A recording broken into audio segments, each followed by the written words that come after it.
না কোনো developmental work, না দেশের জনতার প্রতি কোনো দায়িত্ব, না কোনো সমাজসেবামূলক কাজ, না কোনো হসপিটাল নির্মাণ, না কোনো শিক্ষা খাতে ব্যয়। পাকিস্তান ব্যয় করতে চলেছে একটা টেরোরিস্টের ওপরে 14 কোটি টাকা তাকে কম্পেনসেশন দিচ্ছে পাকিস্তান সরকার। হ্যাঁ, আজকের ভিডিওটা এটা দিয়ে শুরু করব। নমস্কার, আমি প্রকাশ মুখার্জি। ওয়েলকাম টু WBPSC ওয়ালা অফিসিয়াল ইউটিউব চ্যানেল। তো আশা করি খবরের জগতে নিশ্চয়ই এটা সকলের পড়া হয়ে গেছে যে পাকিস্তান টেরোরিস্ট মাসুদ আজহারকে 14 কোটি টাকা পে করতে চলেছে। কিন্তু প্রশ্ন, কেন পে করতে চলেছে? কি এমন সম্পর্ক পাকিস্তানের সাথে যে একটা ইউনাইটেড নেশন রেকগনাইজ করা টেরোরিস্টকে পাকিস্তান 14 কোটি টাকা দিয়ে সাহায্য করছে? কেন সাহায্য করছে সেটাই দেখব আমরা। সাহায্য করছে তার কারণ জানার আগে আমাদের জেনে নিতে হবে যে এই ব্যক্তিটির পরিচয় কে। এই ব্যক্তিটির পরিচয় হচ্ছে, ইনি হচ্ছেন জৈশ-এ মোহাম্মদের ফাউন্ডার। ইনি হচ্ছেন জৈশ-এ মোহাম্মদ, যেটা কিনা একটা টেরোরিস্ট অর্গানাইজেশন, যার ফাউন্ডার, আর যেটাকে প্রতিষ্ঠা করেছিল পাকিস্তানের ইন্টার সার্ভিস ইন্টেলিজেন্স। সালটা ছিল কত? 2000। এই সেই ব্যক্তি যে কিনা ভারতে বিভিন্ন সময় ডেডলি টেরোরিস্ট অ্যাটাক করেছে। কখনো 2001-এ ইন্ডিয়ান পার্লামেন্টে, কখনো 2016-তে উরিতে, আবার কখনো 2019-এ পুলওয়ামাতে। একের পর এক ভারতের প্রতি বলতে পারো আঘাত এনেছে এই সেই ব্যক্তি, যার নাম হচ্ছে মাসুদ আজহার, যাকে ইউনাইটেড নেশনের তরফ থেকে আন্তর্জাতিক টেরোরিস্ট হিসেবে আখ্যায়িত করা হয় 2019-এ। এই সেই ব্যক্তি যাকে কিনা ভারত ছাড়তে বাধ্য হয়েছিল। কিসে?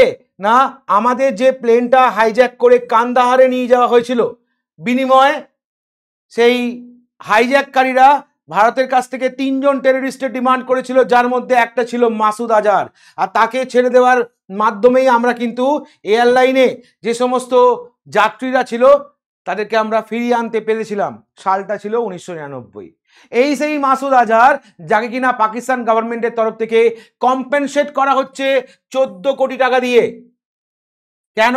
না, তার কারণ হচ্ছে সম্প্রতি আমরা দেখতে পেয়েছিলাম ভারত পাকিস্তান যুদ্ধে ইন্ডিয়ার তরফ থেকে যখন অপারেশন সিন্দুর লঞ্চ করা হয়, সেই অপারেশন সিন্দুরে ইন্ডিয়ান এয়ারফোর্সের অ্যাটাকে পাকিস্তানের টেররিস্ট অর্গানাইজেশনগুলো যে মেন ঘাঁটি, সেই ঘাঁটিগুলোকে বিধ্বস্ত করে দেয় ইন্ডিয়ান এয়ারফোর্স।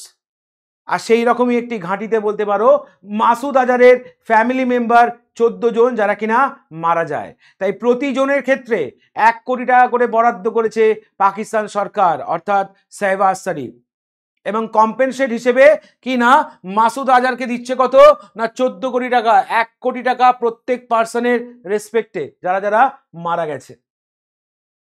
তাহলে এখান থেকে আরো একবার প্রমাণ হয়ে গেল যে পাকিস্তান এবার খুল্লা যে কিনা টেরোরিজমকে সাপোর্ট করছে বা তাদের নেতাকে সাপোর্ট করছে।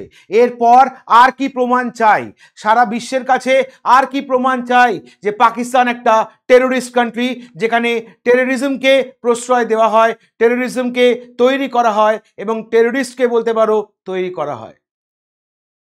উন্নত দেশ হলে, উন্নত চিন্তা ভাবনা হলে আজকে এই 14 কোটি টাকা অন্যান্য খাতে ব্যয় করত, ডেভেলপমেন্টাল ওয়ার্কে ব্যয় করত, শিশুদের চিকিৎসায় ব্যয় করত, বা ভারতের সঙ্গে যে ক্ষয়ক্ষতি হয়েছে সেই ক্ষয়ক্ষতিকে পুনরায় রিএস্টাবলিশমেন্ট করার ক্ষেত্রে ব্যয় করত।